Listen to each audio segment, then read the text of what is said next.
राज्यभरात तसेच नगर जिल्ह्यात सिस्फे इन्फिनिटी बीकॉम अशा विविध नावांनी बोगस कंपन्या स्थापन करून गोरगरीब गुंतवणूकदारांची हजारो कोटी रुपयांची आर्थिक फसवणूक केल्याचा धक्कादायक प्रकार उघडकीस आलाय। या कंपन्यांनी जास्त परताव्याचे आमिष दाखवून सर्वसामान्य नागरिकांना आपल्या जाळ्यात ओढून त्यांच्याकडून कोट्यावधी रुपयांची रक्कम गोळा करून पसार झाल्याने ठेवीदार हवालदिल झाले आहेत।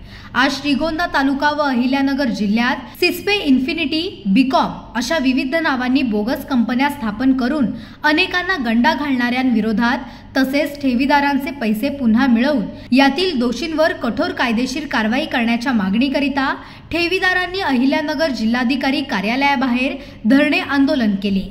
यावेळी या आंदोलनात मोठ्या प्रमाणात संबंधित कंपनीत गुंतवणूक केलेले ठेवीदार उपस्थित होते। या प्रकरणातील कंपन्यांचे संचालक, व्यवस्थापन करणारे अधिकारी, एजंट यांच्यावर फसवणुकीचे गुन्हे दाखल करून त्वरित अटक करावी तसेच या प्रकरणात आरोपींना पाठबळ देणाऱ्यांनाही सहआरोपी करून कारवाई करण्यात यावी अशी ही मागणी यावेळी करण्यात आली आहे। आज आम्ही या ठिकाणी अहिल्यानगर कलेक्टर कचेरीपुढे ह्या धरणे आंदोलनाला बसलो आहोत। त्याचं मेन कारण असं आहे की ह्या श्रीगोंदा तालुक्यासह महाराष्ट्रामध्ये एक 10-12 हजार कोटीची फसवणूक झालेली आहे आणि ती फसवणुकीसाठी आम्ही अनेक दिवसापासून लढा उभा केलेला आहे। आज इथं बसण्याचा उद्देश एवढाच आहे की ही उच्चस्तरीय समिती मार्फत ह्या ठिकाणी याची चौकशी झाली पाहिजे, गुंतवणूकदाराला त्यांचा पैसा परत मिळाला पाहिजे आणि तो पैसे मिळवण्यासाठी हा जो जे कायद्यात ज्या ज्या तरतुदी आहेत ते सगळे त्याच्यामध्ये त्या गुन्हे दाखल करताना त्या सगळ्या त्यांच्यावर लागल्या पाहिजे। त्याच्यामध्ये असा विषय आहे की हा पैसा हवाला मार्फत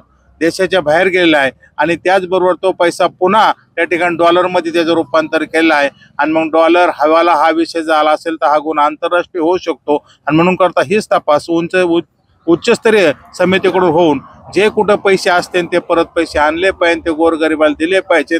ज्यांनी कुणी हे केलेलं आहे त्या सगळ्या संचालकाला तातडीने अटक झाली पाहिजे या आमच्या प्रमुख मागण्या। हा घोटाळा तसा 2019 पासून सुरू झाला पण त्याला 23 पासून चालना मिळाली आणि 23 पासून त्यांनी या ठिकाणी एजंटच्या माध्यमातून या ठिकाणी फार मोठा पैसा गोळा केलेला आहे। त्याच्यामध्ये श्रीगोंदा आणि पारनेर हा त्याचा त्या ठिकाणी महत्वाचा केंद्रबिंदू आहे। नाही, हा घोटाळा जवळजवळ 12,000 कोटीच्या आसपास असू शकतो, राज्याच्या बाहेरही जाऊ शकतो आणि श्रीगोंदा तालुका आणि पारनेरचा जरी आपल्या साधापर्यंत जर विचार केला तो 2,000 ते 19,000 कोटीपर्यंत होऊ शकतो। नमस्कार, मी ॲडव्होकेट शुभम रमेशराव साके। या गुन्ह्याचं एकदा जर आपण संरचना जर पाहिली, त्याचा जर आपण अभ्यास केला तर चेन सिस्टीम याच्यामध्ये त्यांनी जाणीवपूर्वक आणली। त्याच्यामध्ये एका माणसाला दुसरा माणूस जोडायला लावलं आणि त्यामुळे आज लोक तक्रार देण्यासाठी पुढे येत नाहीयेत। तर माझं सर्वांना आजच्या या धरणे आंदोलनाच्या ह्याच्यावरती आव्हान आहे का बाबा, तुम्ही सगळे लोक 10 रुपयाला जरी फसले असतील किंवा तुम्हाला याच्यातनं थोडेफार पैसे जरी मिळाले असतील किंवा परतावा जरी आलेला असेल तरीही तुम्ही कंपनीच्या विरोधात FIR दाखल करण्यासाठी लायबल आहात।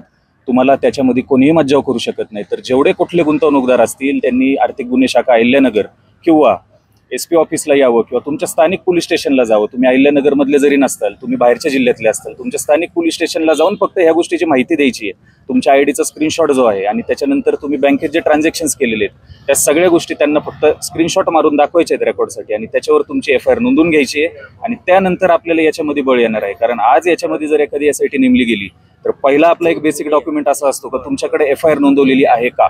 तोंडी गोष्टींवरती तपास यंत्रणा काम करत नसते, म्हणून कमीत कमी प्रत्येकाकडे एक आपली स्वतःची FIR असणं गरजेचं आहे। त्यासाठी तुम्ही पोलीस स्टेशनला जाणं, त्यांना माहिती देणं आणि समोर येणं गरजेचं आहे।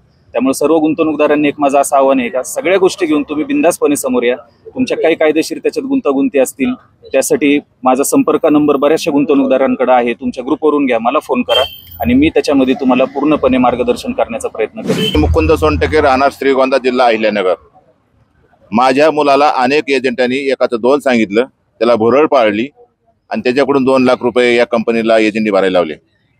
खरं तर एजंट लोकांनी आमच्या गोरगरीब जनतेला फसवलंय, गोड बोलून आम्हीच दाखवलं आणि आमच्या लोकांनी पैसे भरले। मग काही लोकांनी पेन्शनमधले पैसे भरले, काही लोकांनी सोनं नाणं मोडलं, काही लोकांनी जमीन गहाण टाकल्या। अशा श्रीगोंदा तालुक्यामध्ये जवळजवळ 500 कोटी रुपयाचा या कंपनीमध्ये लोकांनी पैसे भरलेले आहेत। आमची विनंती आहे, ज्यांनी आम्हाला फसवलंय त्या ज्या एजंटांनी आम्हाला एका 2 सांगितलंय त्या एजंटला सुद्धा सह आरोपी केलं पाहिजे, कंपनीच्या संचालकाला सुद्धा अटक केली पाहिजे आणि कंपनी जे कोणी डायरेक्टर असेल जगाच्या कुठल्याही जरी कोपऱ्यात जरी असले तरी त्याला सरकारने सोडलं नाही पाहिजे. ते दुबईमध्ये असू द्या, युरोपमध्ये असू द्या, परंतु सरकारच्या माध्यमातून त्याला आपण पकडलं पाहिजे आणि सर्वसामान्य माणसाला न्याय दिला पाहिजे. तर उद्याच्या काळामध्ये प्रशासनाने, सरकारने किंवा शासनाने हे जर केलं नाही तर लोक मरतील, आत्महत्या करतील, लोक वेडे होतील, लोक मनोरुग्ण होतील. म्हणून शासनाला आमची सर्वांच्या वतीने विनंती आहे, आम्ही पीडित माणसं आहोत, अगोदरच आमच्यावर अन्याय झालाय, आपण आपल्या अन्यायाची दखल घ्यावी आणि न्यायी माणसाला न्याय देण्यासाठी प्रयत्न करावा. हे आजचं आंदोलन हे सुरुवात आहे. उद्याच्या काळामध्ये अख्ख्या तालुक्यामध्ये, अख्ख्या जिल्ह्यामध्ये, अख्ख्या राज्यामध्ये हे पांगल्याशिवाय राहणार नाही. ही सिस्वी कंपनी फक्त श्रीगोंद्यामध्येच नसून अहमदनगर जिल्ह्यामध्ये, बीड जिल्ह्यामध्ये, नाशिक जिल्ह्यामध्ये, पुणे जिल्ह्यामध्ये, मुंबई जिल्ह्यामध्ये, ऑल महाराष्ट्रामध्ये आहे. आणि जाणून बुजून लोकांचे हजारो करोड रुपये ह्यांनी घेतलेत. एखादा सर्वसाधारण माणूस बँकेचे पैसे जर बँकेत टाकायला जर गेला तर 5 लाख रुपये कुठून आले म्हणून सपोर्ट करावं लागतं, त्यांना सिद्ध करावं लागतं.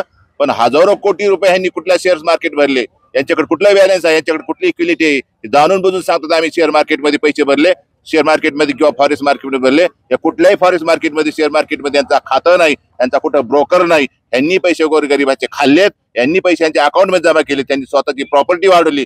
शासनाला आमची विनंती आहे की आमच्या सर्व वंचिताच्या वतीनं यांची जमीन, घर दार जप्त करावा आणि लोकांना पैसे द्यावेत, हीच आमच्या आग्रहाची विनंती आहे.